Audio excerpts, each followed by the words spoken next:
Hey everyone, welcome back. This is the second half of 15.2 Data Decoder Guided Notes. Here we are talking about the Cold War conflicts. We're going to continue where we left off, talking about the Cuban Missile Crisis and what happened, the effects of that and how that happened, and also get into some other proxy wars that occurred in other places and how that affected the world and even the United States and the Soviet Union. So let's get into it. Let's get going. Anyway, I can't give you all the details because you need to watch it, right? But nonetheless, we're still here, and that threat was averted. The idea here, or the negotiation that happened behind the scenes, was that Kennedy and Nikita Khrushchev agreed to remove their fleets and their missiles out of Cuba, right? If Kennedy pledged not to invade Cuba again. However, most people do not know that there was a secret agreement between Nikita Khrushchev and JFK, John Kennedy, made between them and the CIA to remove nuclear missiles, which was called Jupiter missiles, in Turkey and Italy, right? If Nikita Khrushchev removed his nuclear weapons from Cuba. Okay? That was a secret agreement. People didn't know that the United States had Jupiter missiles in Turkey and Italy, which is very, very close to the Soviet Union. Nonetheless, they were removed. Okay? A hotline communication was also created between Moscow and Washington, D.C. that was installed in 1963. And this is so both superpowers could communicate effectively in terms of any thwarted or any particular crisis, especially if there was a nuclear threat, right? Let's continue. Let's talk about the Vietnam War. At one point in time, before all of this, right, France had imperialized or had colonial control of Vietnam, okay?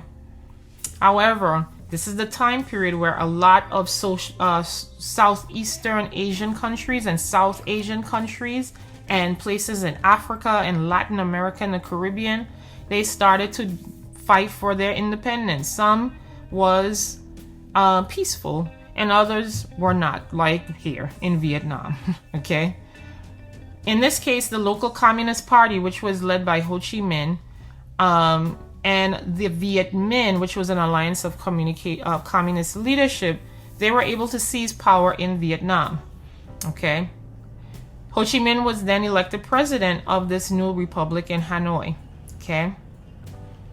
France outright refused to accept and acknowledge Vietnam as its own separate country.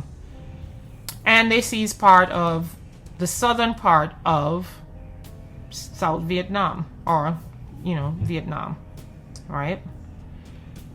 So Vietnam and France were in this battle to have control of Vietnam for years, okay? And there was no success between the two, okay? Eventually, guess who steps in? Of course, the United States.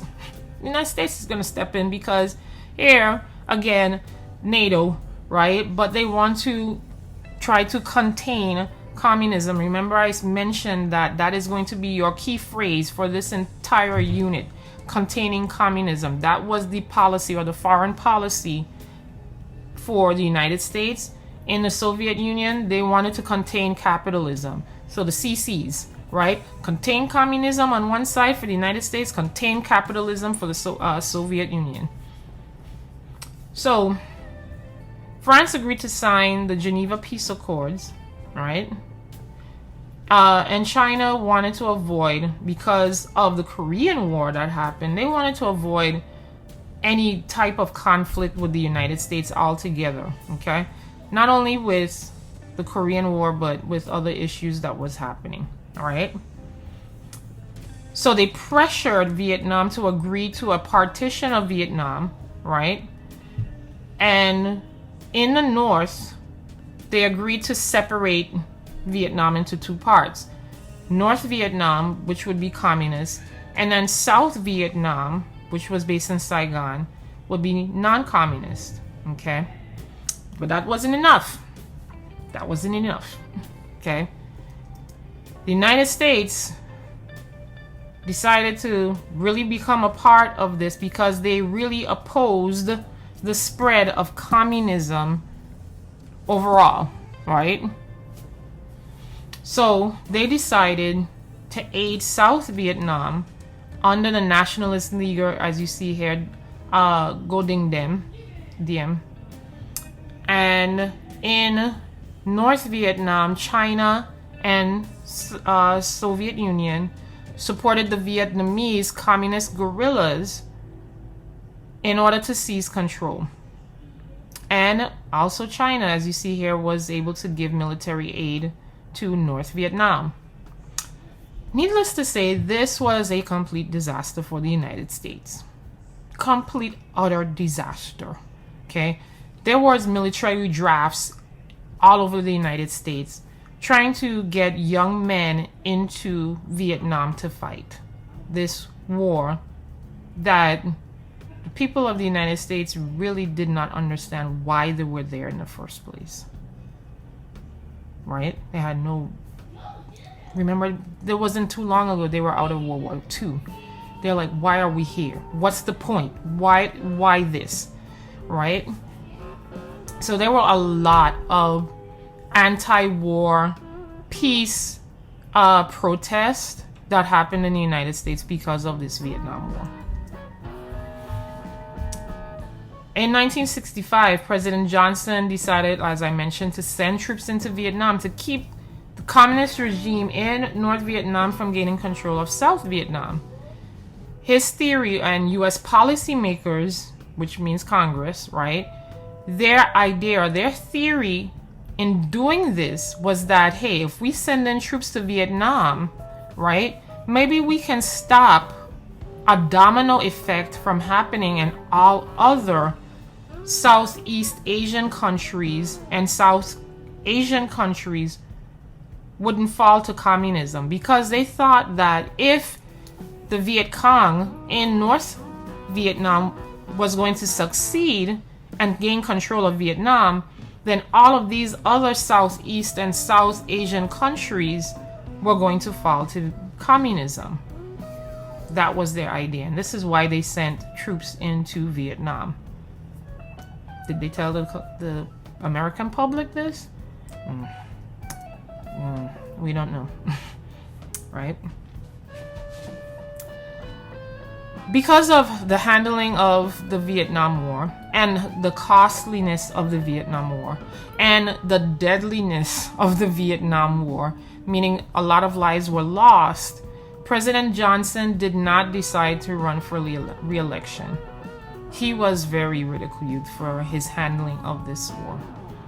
A lot of men died in Vietnam War, a lot of American citizens, and a lot of American men, U.S. men, young men that went into Vietnam were severely damaged, not just physically, but also mentally speaking. Avid runs of PTSD, was rampant throughout veterans of the Vietnam War till this day, right? Richard Nixon then became the new president. He was a former vice president. And he won the election on the promise and pledge to stop the war, to stop the Vietnam War, and to bring back the American troops from Vietnam. And to also bring together the American people, because people were really, really divided in the United States, not just on this war, but for other issues, talking about civil rights, etc. All right? But that's another story. You'll learn that in U.S. history. Can't go into details with it right now. Anyway, in 1973, President Nixon reached an agreement called the Paris Peace Accords with North Vietnam to withdraw troops from Vietnam. And it took 2 years. Slow, yes, but they got American troops out of Vietnam, and eventually North Vietnam was able to forcibly take over South Vietnam, and it became communist to this day.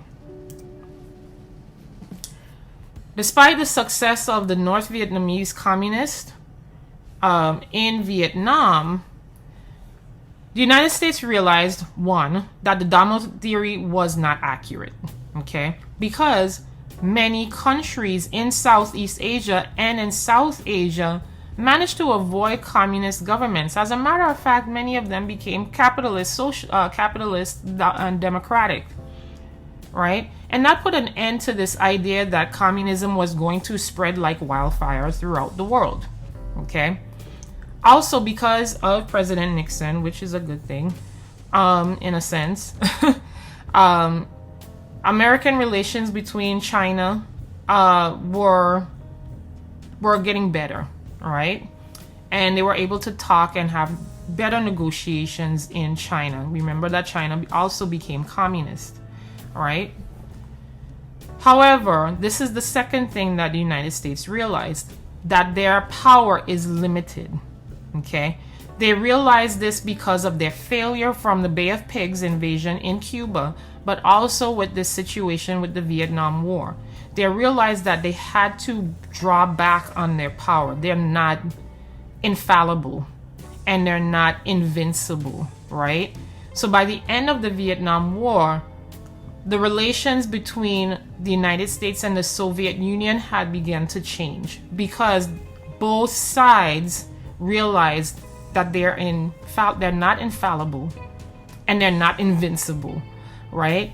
So now we have a change in the relationship and the situation that happened in the early 1970s between both countries, and thus a new era emerges in the world. All right, so thank you for tuning in. This is your Apply It, you know, tacos, time, action, caption, object summary. Go ahead and analyze this political cartoon, and I will see you in the next video. Peace.